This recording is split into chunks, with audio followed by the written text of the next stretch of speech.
सम्पूर्ण महाभारत नेपालीमा आदि पर्व वंश परिचय। प्राचीन भारतमा ययाति नामको प्रतापी राजाले राज्य गर्दथे, जसको राजधानी खण्डप्रस्थ थियो। यस स्थानमा अगाडि गएर इन्द्रप्रस्थ पनि बसेको थियो। ययातिका दुई रानीहरू थिए, असुरहरूका गुरु शुक्राचार्यकी पुत्री देवयानी र असुरहरूको राजा वृषपर्वको पुत्री शर्मिष्ठा थिए। देवयानीबाट दुई पुत्र भए, यदु र तुर्वसु। यदुको नामबाट अगाडि गएर यदुवंश बढ्यो, जसमा श्रीकृष्णको जन्म भयो।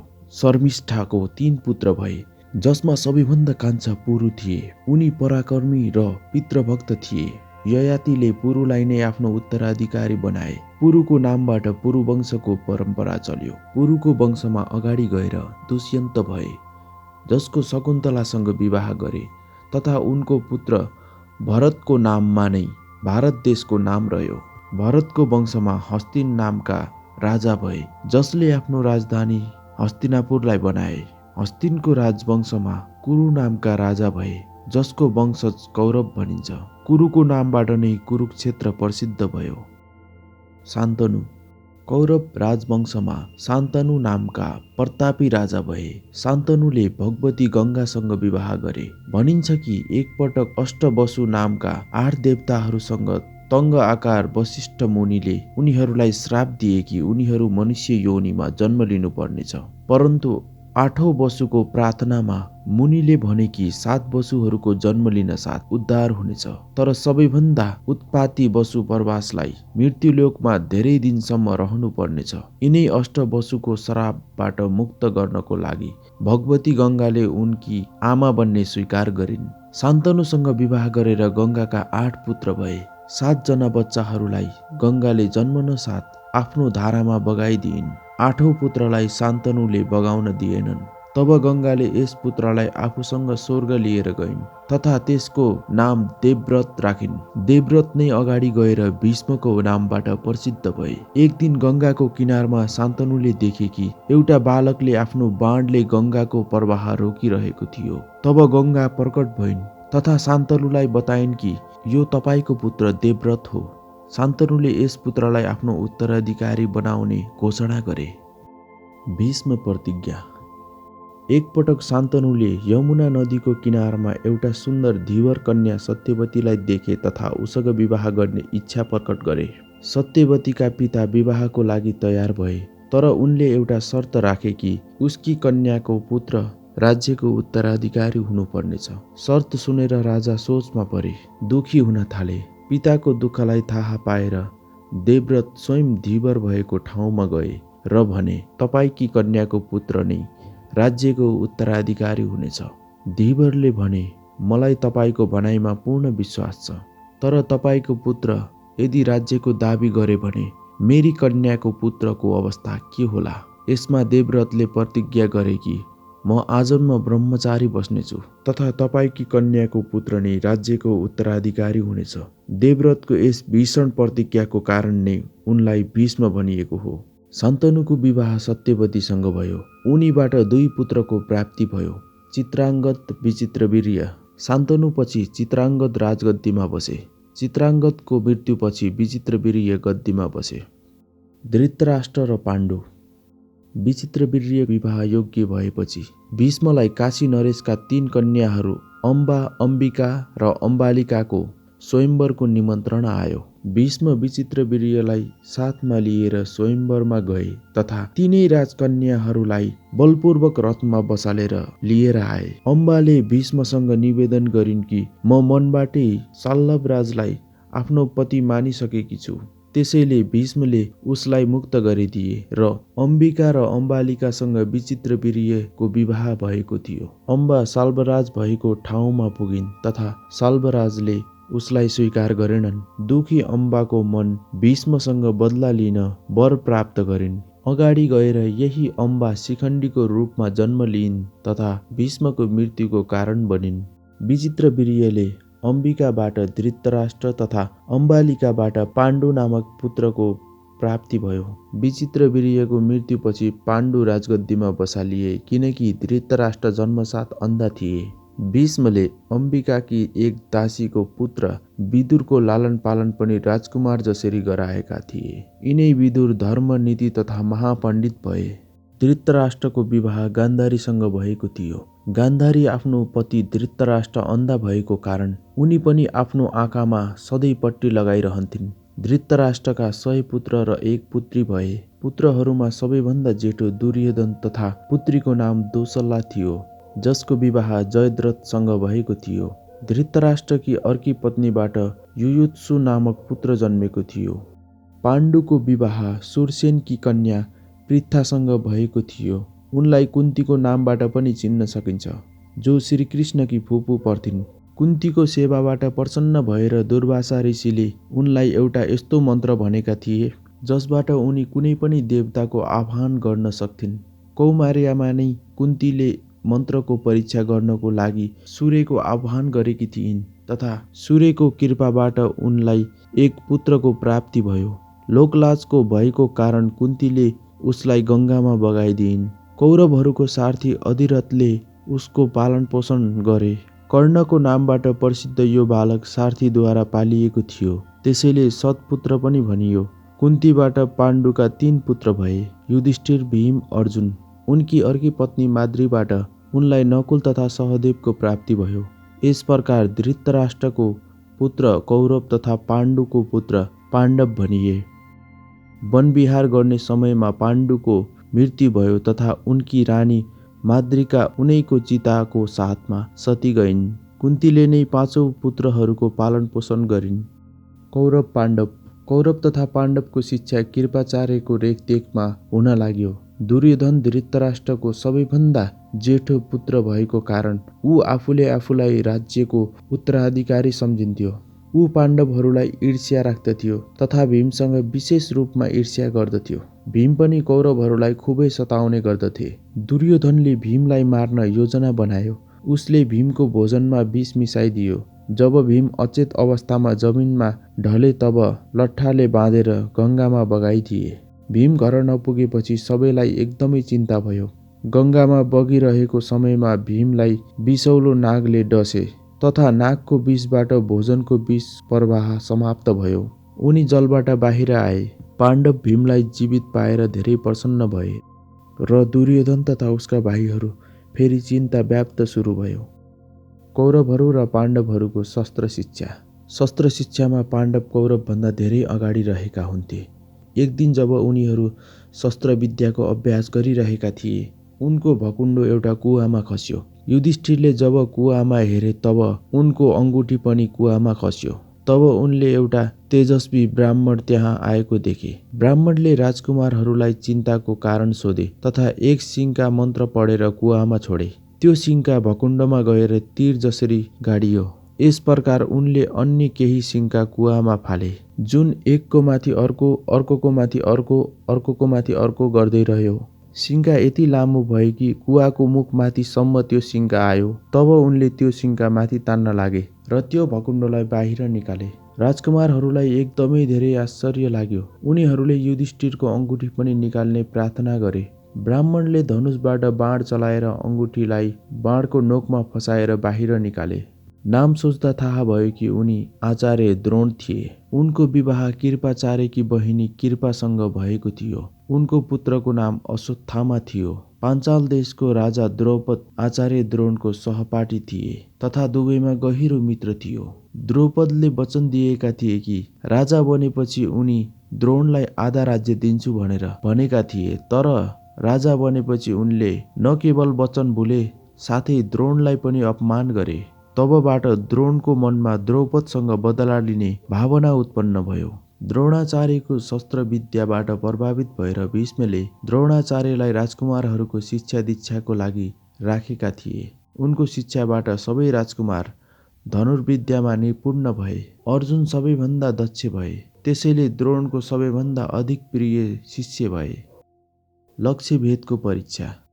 एक दिन गुरु द्रोणले सबै शिष्यहरूको परीक्षा लिए। उनले एउटा ठूलो रुखको हाँगामा एउटा काठको पन्छी राखिदिए र भने, पंक्षीको आँखामा निशाना लगाऊ। सबैभन्दा पहिला युधिष्ठिरको पालो आयो। द्रोणले उनलाई सोधे कि तिमी यस समय के देखिरहेका छौ? युधिष्ठिरले भने कि म तपाईँलाई रुखको हाँगामा रहेको पंक्षीलाई देखिरहेको छु।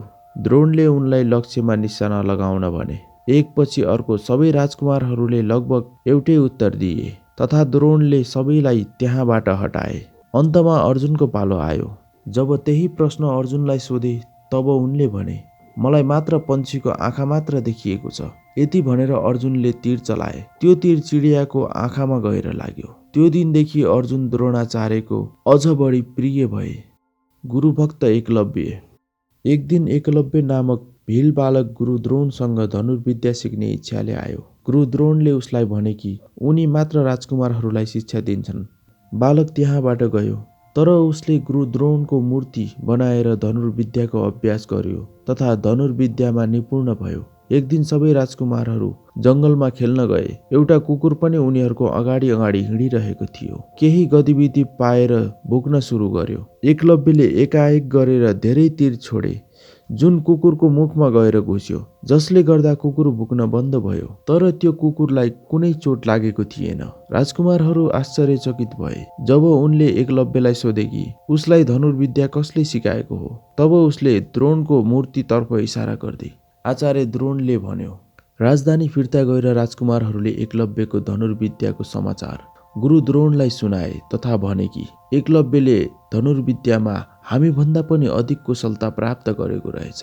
गुरु द्रोणले बताए कि एकलव्यलाई जो सिद्धि मिलेको हो त्यो उसको गुरुभक्ति तथा श्रद्धाको परिणाम हो। द्रोण एकलव्य भएको ठाउँमा गए र गुरु दक्षिणामा एकलव्यको बुढी औँला मागे। एकलव्य गुरुको सम्मान गर्दै आफ्नो बुढी औँला काटी गुरु समक्ष चढाए, किनकि उनी चाहँदैनथे कि एउटा सामान्य बालक राजकुमार भन्दा अगाडि बढोस्।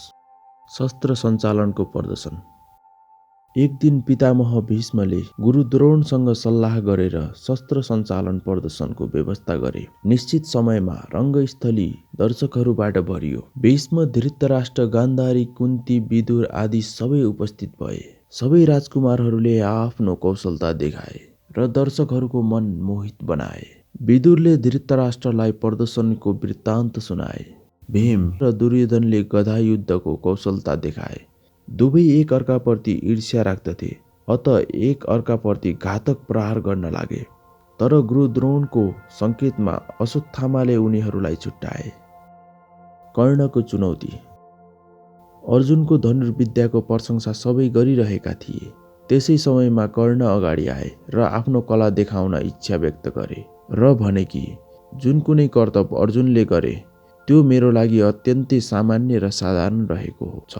कर्णले भने, म अर्जुनसँग द्वन्द्व युद्ध गर्न चाहन्छु। तर कृपाचार्यले उसलाई सुतपुत्र भनेर द्वन्द्व युद्धको कुरा काटे, किनकि राजकुमारसँग द्वन्द्व युद्ध गर्ने अधिकार राजकुमारहरूसँग मात्र हुन्थ्यो। यसमा दुर्योधनले कर्णलाई अंगदेशको राजा घोषित गरे तथा सभा भवनमा नै उसलाई राजतिलक लगाई घोषणा गरिदिए। अर्जुनले कर्णलाई भने कि कर्ण, तिमी वीर छौ, तर तिमीले यो नसोच कि वीरताको वरदान केवल तिमीले मात्र पाएको छौ। सन्ध्या भइसकेको थियो, त्यसैले पितामह भीष्मले प्रदर्शनीलाई बन्द गर्ने आदेश दिए। अर्जुनको बाणी कर्णको मनमा चोट बनिरह्यो। राजा द्रौपदसँग प्रतिशोध। एक दिन द्रोणाचार्यले सबै राजकुमारहरूलाई बोलाएर शस्त्रविद्याको शिक्षाको प्रतिफल स्वरूप गुरु दक्षिणा मागे। उनले द्रौपदलाई समातेर आफ्नो अगाडि ल्याएर आउन आज्ञा दिए। गुरुको आज्ञा मानेर पाण्डव पाञ्चाल राज्यमा आक्रमण गरे तथा द्रौपदलाई लिएर द्रोणको अगाडि उपस्थित गराए। यस प्रकार द्रोणले द्रौपदसँग बदला लिए। पछि द्रौपदले पनि आफ्नो यस अपमानको बदला लिनको लागि पुत्रेष्ट यज्ञ गरे तथा उनलाई धृष्टद्युम्न नामक पुत्र उत्पन्न भयो, जसले महाभारतको युद्धमा द्रोणाचार्यको वध गरेका थिए। लाक्षागृह दाह। दुर्योधन रात दिन यसै चिन्तामा रहन्थ्यो कि कस्तो प्रकार पाण्डवको नाश गरेर हस्तिनापुर राज्यमा राज गर्न सकिन्छ। कौरव पाण्डवमा युधिष्ठिर सबैभन्दा ज्येष्ठ थिए, त्यसैले सिंहासनको उत्तराधिकारी हुने बढी सम्भावना थियो। दुर्योधन सोच्थ्यो कि उनका पिता ज्येष्ठ भएर पनि जन्मान्ध भएको कारण गद्दी पाएका थिएनन्। यदि पाएको भए उत्तराधिकारीको नियम त बदलिने थिएन। धृतराष्ट्रको जेठो पुत्र भएको कारण म नै गद्दीको अधिकारी हुँ। शकुनी, कर्ण, दुशासन आदि दुर्योधनको साथमा थिए। दुर्योधनले पाण्डवहरूको कुरा काटेर धृतराष्ट्रलाई आफ्नो पक्षमा गरेका थिए। पितासँग पाण्डवहरूलाई वरणावर्तको मेलामा पठाउन भने। दुर्योधन एउटा योजना बनाएर पाण्डवहरूको नाश गर्न चाहन्थ्यो। धृतराष्ट्रको आज्ञा पाएर पाण्डव वरणावर्त गए। उनीहरू जाने समयमा विदुरले युधिष्ठिरलाई सावधान गराएर सन्देशको प्रतीक्षामा रहन भने। दुर्योधनले पुरोचन नामको एक मन्त्रीसँग मिलेर वरणावर्तमा लाखको एउटा महलमा पाण्डवहरूलाई जलाएर मार्ने योजना बनाए। लाखको त्यो महल यसरी बनाइएको थियो जुन आगोको स्पर्श मात्रले पुरै जल्ने र यसबाट पाण्डवहरूलाई जलाएर मार्ने योजना थियो। जब पाण्डवहरू वरणावर्तमा बनेको लाख महलमा जाने तयारी हुँदै थियो, त्यसै समयमा विदुरले उनीहरूलाई एउटा सन्देश पठाए जसमा दुर्योधनको सबै योजना भनेर सावधान गराए। एउटा कारिगरले महलबाट बाहिर निस्कनको लागि सुरङ्ग बनाइदियो। पाण्डवहरू महलको भित्र यस सुरङ्गमा सुत्ने गर्दथे, जबकि महलमा आगो लाग्ने बेला छिटो गरेर बाहिर निस्कन सकिन्थ्यो। कृष्ण चतुर्दशीको दिन युधिष्ठिरले पुरोचनको रङ्गढङ्गबाट महसुस गरे कि महलमा आज राति आगो लगाइने थियो। युधिष्ठिरले आफ्नो भाइहरूलाई सचेत गराए। पाण्डवले त्यस दिन यज्ञ गरेका थिए जसमा नगरवासी साथ एक भिलिनीले पनि आफ्नो 5 पुत्रहरूको साथ भोजन गरेकी थिए। भोजनपछि त्यो भिलिनी महलमा नै सुती पुरोचन महलको बाहिर कोठामा सुतिरह्यो। भीमले रातमा महलमा आगो लगाइदिए तथा माता कुन्तीलाई लिएर सुरुङ मार्गबाट बाहिर निस्किए। पुरोचन तथा आफ्नो पुत्रहरूको साथ भिलिनी जलेर मरी हस्तिनापुरमा शोक छायो। तर विदुरलाई विश्वास थियो कि पाण्डव अवश्य नै बचेका होलान्। लाक्षागृहबाट निस्किएर पाण्डव दुर्गम वनको पार गर्दै गङ्गाको किनारमा पुगे, जहाँ विदुरले पठाएका व्यक्ति डुङ्गाको साथमा थिए। पाण्डव त्यसै डुङ्गामा बसेर गङ्गा पार गरे। हिडिम्बको वध। गङ्गा पार गरेर पाण्डव दक्षिणतर्फ अगाडि बढे। उनीहरू घना जङ्गलमा पुगे। थकान र भोक प्यासबाट सबैको हालत खराब भएको थियो। भीम सबैलाई एउटा वृक्षको मुनि बसालेर पानीको खोजीमा यताउति गर्न थाले। रुखमाथि चढेर हेर्दा नजिक उनले केही पन्छी देखे। उनले बुझे कि सायद त्यहाँ पानी हुन सक्छ। उनी पानी हुने सम्भावना भएकोतिर अगाडि बढे, जहाँ उनले आफ्नो प्यास बुझाए र स्नान पनि गरे। उनी माता र दाजुभाइका लागि पानी लगे। थकान भएको कारण सबैजना पानी पिएर सुते। त्यस जलसायको नजिकै हिडिम्ब नामक एउटा राक्षस बस्दथ्यो। उसकी बहिनी हिडिम्बा पनि उसँगै बस्दथे। जब राक्षसलाई मानव गन्ध मिल्यो, उसले आफ्नै बहिनीलाई तिनीहरूलाई मारेर उसको मासु लिन पठायो। हिडिम्ब भीमलाई देखेर मोहित भइन्। त्यसैले उसले सुन्दर युवतीको रूप धारण गरिन् र भीमलाई भनिन्, मेरो दाइले मलाई तिमीहरूलाई मार्नको लागि पठाएका थिए, तर म तिमीसँग विवाह गर्न चाहन्छु। भीम उठे। यो सब कुरा उनले भीमलाई भनिन्। म तिम्री आमा र दाजुभाइलाई आफ्नो शक्तिले सुरक्षित स्थानमा पुर्याइदिन्छु। यदि मेरो दाइ यहाँ आयो भने सबैलाई मार्नेछ। ऊ एकदम क्रूर र बलवान छ। भीमले भने, मलाई तिम्रो दाइदेखि कुनै भय छैन। त्यति नै बेला हिडिम्बा आयो। जब उसले आफ्नी बहिनीलाई सुन्दर युवतीको रूपमा भीमसँग कुरा गरेको देख्यो, तब ऊ अत्यन्तै क्रोधित भयो। सर्वप्रथम ऊ हिडिम्बलाई मार्नलाई दौड्यो। भीमले उसलाई बीचमै समाते। दुवैमा भयङ्कर युद्ध भयो। स्वर सुनेर पाण्डव र माता कुन्ती उठिन्। तब नै भीमले हिडिम्बलाई पछारिदिए, जसको कारण उसको प्राण गयो। माता कुन्तीले युधिष्ठिरको सल्लाहमा भीमलाई हिडिम्बसँग विवाह गर्ने अनुमति दिइन् र उनीहरू त्यहीँ बसे। केही समयपछि हिडिम्बलाई पुत्रको प्राप्ति भयो, जसको नाम घटोत्कच राखे। ऊ महापराक्रमी योद्धा भयो। जब भीम आफ्नी माता र दाजुभाइसँग त्यो वन छोडेर अगाडि बढ्ने तयारी गर्न लागे, तब घटोत्कचले भीमलाई भने कि पिताजी, जब पनि मेरो जरुरत पर्छ मलाई याद गर्नुहोला। म तपाईँको सेवामा उपस्थित हुनेछु। बकासुरको संहार। वनमार्ग पार गरेर हिँड्दा हिँड्दा एक दिन पाण्डवको भेट महर्षि व्याससँग भयो। महर्षि व्यासले पाण्डवलाई ढाढस बताए। उनैको सल्लाहमा पाण्डव ब्रह्मचारी भेष धारण गरे र एक चक्र नामक नगरीमा एउटा ब्राह्मणको घर बस्न लागे। 5 भाइ भिक्षा मागेर ल्याउँथे र त्यसलाई बाँडेर आफ्नो पेट भर्थे। एक दिन भीम घरमै थिए तब नै कुन्तीले आफ्नो आश्रमदाता ब्राह्मणको घरमा रोएको आवाज सुनिन्। सोच्दा पत्ता लाग्यो कि बक नामक एक राक्षस नगरको नजिकै गुफामा बस्छ, जसले मानिसलाई जहाँ पनि देखे मारेर खाइहाल्थ्यो। नगरवासीहरू त्यो दानवबाट हैरान भएर एउटा सम्झौता गरेका थिए कि प्रत्येक हप्ता त्यस गुफामा रथभरि मासु, मदिरा, पकवान आदि पठाउनै पर्ने थियो। साथै रथ लिएर जाने मानिस पनि उसको खुराक हुनु पर्थ्यो। त्यो दिन रथको रूपमा त्यस ब्राह्मणलाई जानुपर्ने थियो। त्यहाँ पुगेर कहिल्यै कोही जिन्दा फिर्ता आउन सक्दैनथ्यो। त्यसैले घरमा सबैजना रोइरहेका थिए। कुन्तीले ब्राह्मणलाई शान्त रहने हौसला दिइन् र भनिन्, तपाईको ठाउँमा मेरो पुत्र भीम जान्छ। बकासुरले उसको केही बिगार्न सक्दैन। भीम भोजनको पकवानले भरिएको रथ लिएर राक्षसको गुफासम्म पुगे।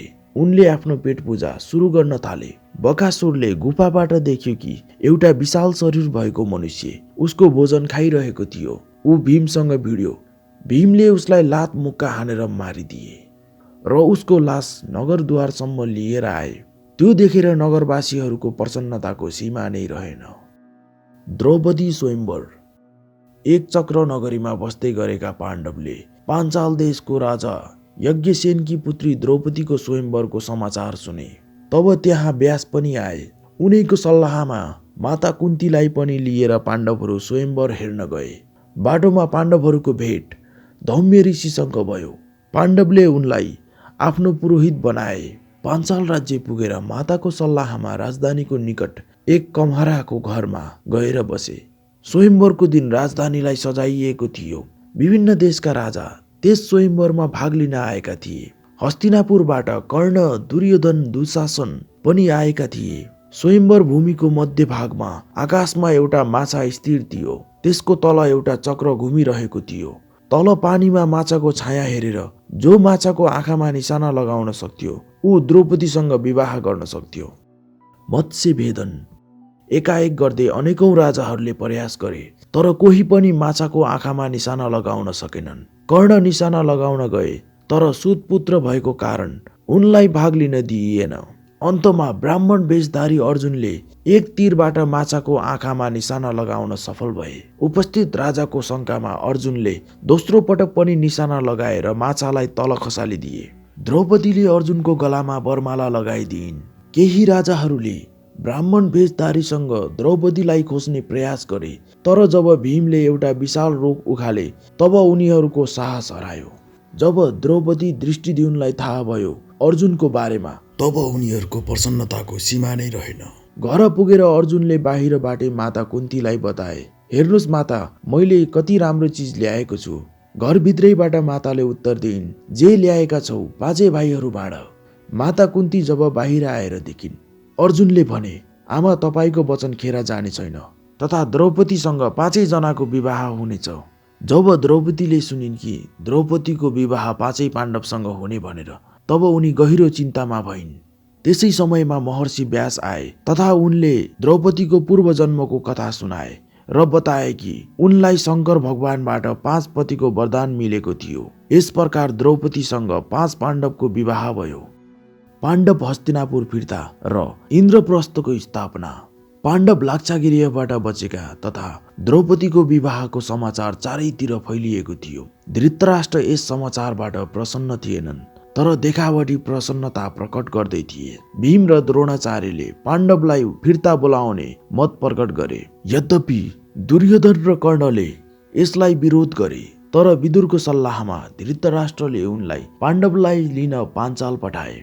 पाण्डवको वापसीमा नगरवासीहरूले हर्षको साथ उनीहरूलाई स्वागत गरे।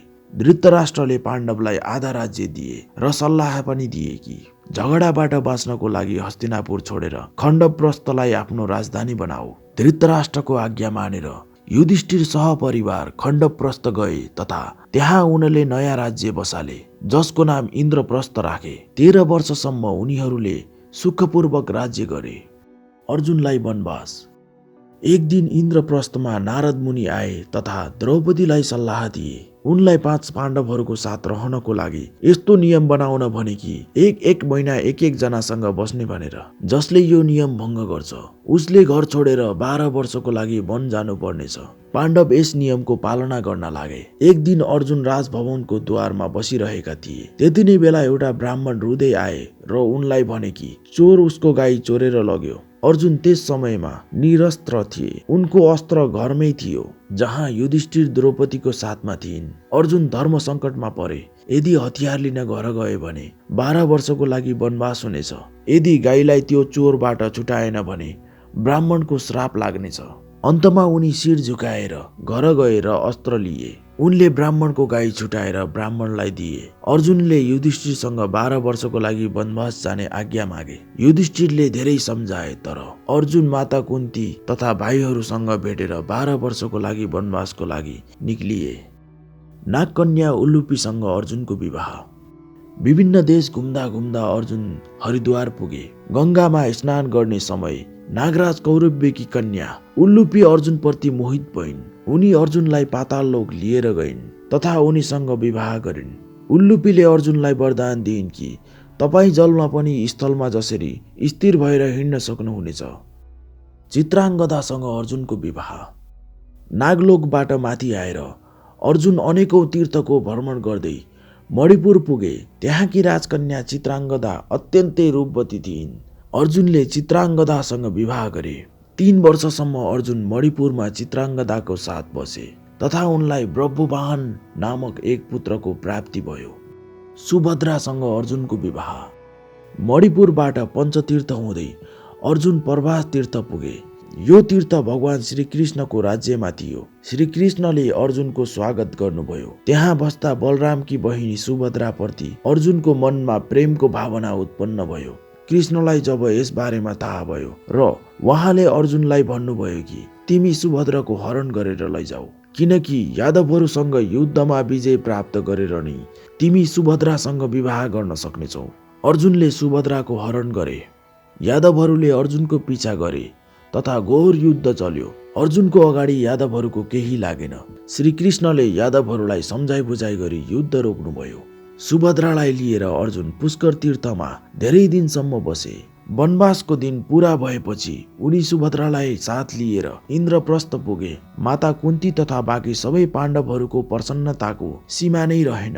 अर्जुनलाई सुभद्राबाट अभिमन्यु तथा द्रौपदीबाट पाण्डवहरूलाई 5 पुत्रको प्राप्ति भयो। खण्डवदह। एक दिन अर्जुन र श्रीकृष्ण केही कुराकानी गरिरहेका थिए। त्यति नै बेला अग्निदेव ब्राह्मणको भेषमा उनीहरूको सामुन्ने आए। अग्निदेवलाई अजीर्णको रोग भएको थियो, जसको केवल एउटा मात्रै दबाई थियो कि खण्डव वनका सबै जीवहरूलाई जलाउन पाएदेखि। यसै वनमा इन्द्रको मित्र तक्षक सर्प पनि बस्दथ्यो। अग्निदेव जति बेला पनि खण्डव वन जलाउने कोसिस गर्दथे, इन्द्रले वर्षा गरिदिन्थे। अग्निदेवले अर्जुनसँग सहायता मागे।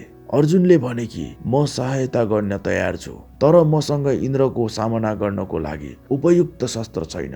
अग्निदेवले अर्जुनलाई गाडिब नामक विशाल धनुष, अक्षय तुणीर तथा नन्दीघोष नामको विशाल रथ प्रदान गरे। अर्जुनको संकेतमा अग्निदेवले खण्डव वनलाई जलाउन सुरु गरे। इन्द्रले आगो बुझाउनको लागि बादलहरूलाई उडाए। तब इन्द्र स्वयं अर्जुनसँग युद्ध गर्न आए। दुवैमा घमासान युद्ध प्रारम्भ भयो। इन्द्र अर्जुनको वीरता देखेर प्रसन्न भए। अर्जुनले इन्द्रलाई भने कि यदि तपाईँ मसँग प्रसन्न हुनुहुन्छ भने मलाई दिव्य अस्त्र दिनुहोस्। इन्द्रले भने कि दिव्य अस्त्र प्राप्त गर्नको लागि तिमीले भगवान शङ्करको आराधना गर्नुपर्नेछ। खण्डव वनमा केवल केही प्राणी जीवित बचेका थिए, जसमा एक मय दानव पनि थियो जो कुशल शिल्पी थियो। अर्जुनले उसलाई मित्र बनाए। मय दानवले भने कि तपाईबाट प्राण रक्षाको बदलामा म तपाईको सेवा गर्न चाहन्छु। अर्जुनले मय दानवलाई युधिष्ठिरको लागि इन्द्रप्रस्थमा अनुपम सभा भवनको निर्माण गर्न भने, जसलाई मय दानवले शिर झुकाएर स्वीकार गरे। आदि पर्वको अन्तर्गत कुल 19 उपपर्व र 233 अध्याय छन्। यी 19 उपपर्वहरूको नाम यस प्रकार रहेको छ: अनुक्रमणिक पर्व, पर्व संग्रह पर्व, पौष्य पर्व, पौलोम पर्व, आस्तिक पर्व, अंशवतार पर्व, सम्भाव पर्व, जतुगृह पर्व, हिडिम्बवध पर्व, बकवध पर्व, चैत्ररथ पर्व, स्वयंवर पर्व, वैवाहिक पर्व, विदुरागमन राज्यलम्ब पर्व, अर्जुन वनवासी पर्व, सुभद्राहरण पर्व, हरणाहरण पर्व, खण्डवदह पर्व र मयदर्शन पर्व हुन्। यो भिडियो सम्पूर्ण महाभारत भाग 2 हो, आदि पर्व। यदि भाग 1 हेर्नुभएको छैन भने भाग 1 पनि हेर्नुहोला। भाग 3 मा तपाईहरू जान्नुहुनेछ 18 पर्व मध्ये दोस्रो पर्व सभा पर्वको बारेमा, जसमा सभा भवनको निर्माण, राजसूय यज्ञ, जरासन्ध वध, शिशुपाल वध, द्रुत क्रीडा जुवा खेल, द्रौपदीलाई अपमान, पुनः द्रुत क्रीडा तथा पाण्डवहरूलाई 13 वर्षको वनवास शीर्षक सम्बन्धी विस्तृत जानकारीहरू पाउनुहुनेछ। यी जानकारीहरू हिन्दू धर्मको महान पुस्तक महाभारतबाट अनुसन्धान गरी बनाइएको हो, जसको उत्पादन हाम्रो युट्युब च्यानल प्रतिफल फिल्म्स र बी पोजिटिभ नेपालद्वारा भएको हो भने भाषा सम्पादन, पुनर्लेखन, निर्माण म विशाल लोहनीबाट भएको हो। यदि तपाईँ हाम्रो मेहनतबाट सन्तुष्ट हुनुहुन्छ भने हाम्रो युट्युब च्यानललाई लाइक, कमेन्ट, शेयर र सब्स्क्राइब गर्नुहोला। तपाईको हौसलाले हामीलाई अझ बढी ऊर्जाको साथ अनुसन्धान गर्न प्रेरित गर्नेछ। भाग 3 हेर्न डिस्क्रिप्सन बक्समा गएर हेर्नुहोला या स्क्रिनमा देखिएको भिडियोलाई पनि क्लिक गरी हेर्न सक्नुहुन्छ। कृपया सब्स्क्राइब गर्नुहोला। धन्यवाद।